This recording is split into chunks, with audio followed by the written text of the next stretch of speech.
Benvenuti, oggi è lunedì 24 marzo 2025. Il sole sorge alle 6 e tramonta alle 18:14. La luna si leva alle 3:03 e cala alle 12:30.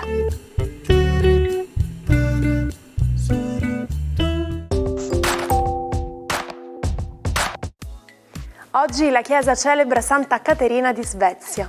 Il nome Caterina proviene dal greco kataros, puro, e da Ekatos, epiteto di Apollo. Oggi è una data importante per la lotta ad una malattia che ancora oggi miete troppe vittime nel mondo. Il 24 marzo del 1882, infatti, il biologo Robert Koch fece una scoperta rivoluzionaria, individuò il batterio che causa la tubercolosi e aprì la strada alla sua cura. Per questo motivo ogni anno in questa giornata si celebra la Giornata Mondiale della Tubercolosi, con l'obiettivo di sensibilizzare l'opinione pubblica e le istituzioni. L'obiettivo delle Nazioni Unite è quello di debellarla entro il 2030. Corrado Formigli oggi compie 57 anni. La sua carriera inizia a Londra, dove scrive per Il Manifesto. Poi torna in Italia e si occupa di politica e spettacolo per lo stesso quotidiano. Nel 1996 segue Michele Santoro a Mediaset, dove diventa inviato di Moby Dick.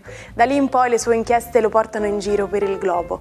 Per i suoi documentari vince 2 volte il premio Ilaria Alpi e il premio Penne Pulite. Nel 2006 approda in radio, dove conduce La Zanzara su Radio 24. Dal 2011 è il volto di Piazza Pulita, il talk show di approfondimento politico e sociale. Auguri a Vauro Senesi, che oggi spegne 70 candeline. Vignettista e giornalista di fama nazionale che ha iniziato la sua carriera nel 1986 con il quotidiano Il Manifesto. Da allora ha collaborato con numerose testate, tra cui Smemoranda e Il Corriere della Sera, e ha portato le sue vignette satiriche in televisione nella trasmissione Anno Zero di Michele Santoro. Non ha mai avuto paura di esprimere le sue opinioni, anche quando queste gli sono costate la sospensione dalla RAI nel 2009 per una vignetta ritenuta offensiva. Oggi festeggiamo anche il 48esimo compleanno di Jessica Chastain, una delle attrici versatili del cinema contemporaneo. Ha debuttato sul grande schermo nel 2011 con 2 film acclamati dalla critica e dal pubblico, The Tree of Life e The Help, per il quale ha ricevuto la sua prima nomination agli Oscar. Da allora ha interpretato ruoli diversi, come quello dell'agente della CIA in Zero Dark Thirty, per il quale ha ottenuto la sua seconda nomination, o quello dell'astronauta in Interstellar. Nel 2021 ha conquistato la sua terza nomination per la sua trasformazione in Tammy Faye. Il 24 marzo del 1973 i Pink Floyd scrivevano la storia della musica con la pubblicazione di The Dark Side of the Moon. L'album, che esplora i temi dell'alienazione, della follia e della morte, diventa il loro più grande successo commerciale e artistico. Con 723 settimane consecutive di permanenza nelle classifiche americane, è uno dei dischi più venduti di sempre. Il celebre logo del prisma è diventato un'icona della cultura pop. Sapevate che la maggior parte degli atomi del nostro corpo ha probabilmente trascorso milioni di anni al di fuori della Via Lattea? Un nuovo studio pubblicato su The Astrophysical Journal Letters ridefinisce infatti il legame profondo tra noi e l'universo, in funzione degli atomi che ci costituiscono. Elementi fondamentali per la vita, come il carbonio, l'ossigeno e il ferro, vengono prodotti nel cuore delle stelle attraverso la fusione nucleare o a seguito di esplosioni di supernove. Aveva ragione Alan Sorrenti, siamo davvero figli delle stelle. Buongiorno e buon inizio settimana ai 12. Oggi i protagonisti delle stelle sono il Sole e Venere, che si congiungono. Il passo del Sole diretto è Venere è retrograda, ma che viene risvegliata. Vediamo cosa succede. Ariete, questa congiunzione luminosa e amorevole si sviluppa proprio nei vostri gradi zodiacali. Seppure Venere è retrograda, oggi viene riaccesa da un bellissimo sole che la irradia e vi farà bene sentire la sensazione calda dell'affetto. Buona primavera, Ariete.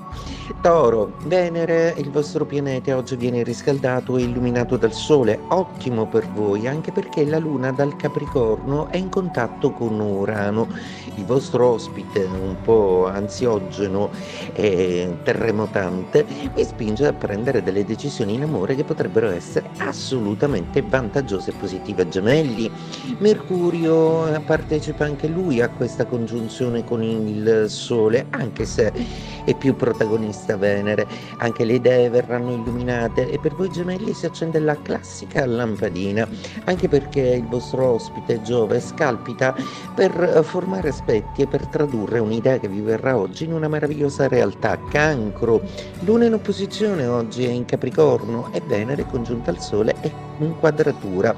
Non è proprio un lunedì da leoni questo vostro, però potete sfruttare bene i punti di vista altrui per capire dove è l'errore di impostazione che fate in una scelta un pochino complessa che riguarda voi, la famiglia e il partner.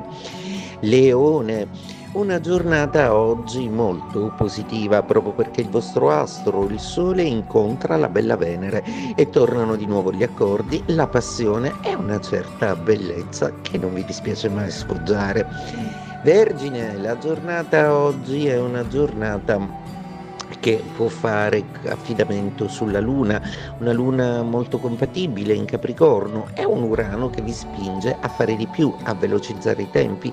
Inizia un lunedì attivo e pieno di cose da fare in cui sarete veloci e puntuali. Bilancia, Venere un po' stanca e retrograda, un po' svogliata, il vostro pianeta, oggi incontra il Sole e si accende di una bellissima energia. Oggi inizierete il lunedì nel migliore dei modi, anche se Venere e Sole saranno in opposizione. Tenterete di riconquistare l'immagine di voi stessi che sentite un po' staccata per adesso dalla vostra quotidianità. Scorpione, una giornata oggi che può fare affidamento sulla Luna proprio perché la Luna in Capricorno è molto compatibile ai vostri gradi. La sfida che però propone con un Marte in un bellissimo trigono sarà una sfida accettata da voi in una maniera serena e consci di poterla superare anche in amore. Sagittario, giornata oggi che vede il solito Giove in opposizione, ma si è acceso in voi una certa voglia di sperimentare e di scoprire cose nuove. È la bella Venere congiunta al Sole che vi manda questo messaggio. Provate un po' a elaborare incontri, conoscenze e stimoli nuovi. In amore sta per succedere qualcosa di rivoluzionario.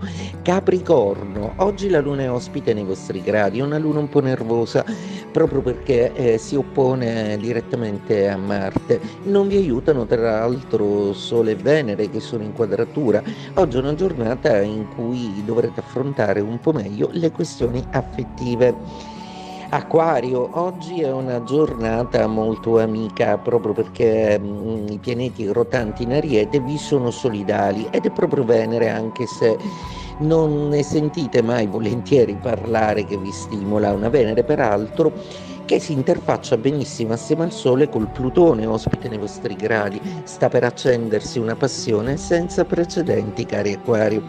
Pesci, per voi la giornata è una giornata di chiari intenti e sentimenti. Tutto davanti a voi potrebbe essere amorevole, ma soprattutto lucido e chiaro, e le vostre valutazioni ancora una volta risultano quelle che empaticamente avevano fatto prima e meglio degli altri.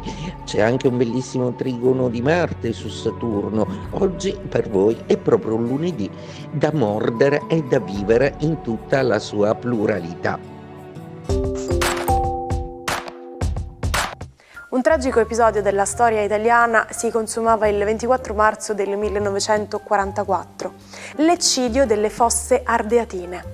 Le truppe della Germania nazista uccidevano a sangue freddo 335 prigionieri, tra civili e militari italiani, come atto di rappresaglia all'attentato di via Rasella, avvenuto il giorno prima contro le truppe tedesche. Si racconta che quando Hitler seppe dell'uccisione dei suoi militari, reagì ordinando la distruzione totale di Roma. Solo l'intervento del generale Kesselring evitò il peggio. No ai color.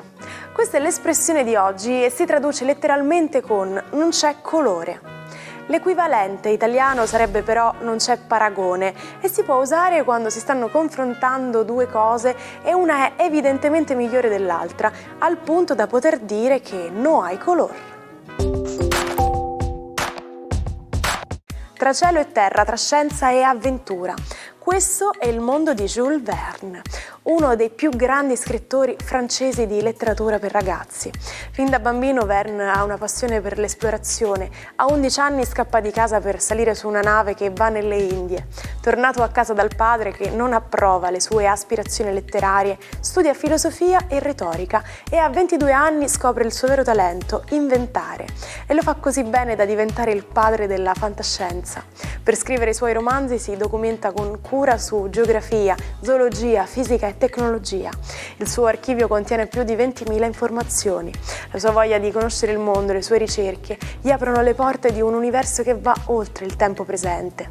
Cerco di descrivere la Terra in forma di romanzo, dice lui, ma in realtà fa molto di più, anticipa il futuro. Ci salutiamo con la frase del giorno. Se la vivi è mezza eternità la vita. Anche l'appuntamento di oggi è volto al termine, ma mi raccomando, non mancate alla nuova puntata di domani dell'Almanacco per non perdere fatti dal mondo, curiosità e modi di dire. Buona giornata dalla vostra Martina.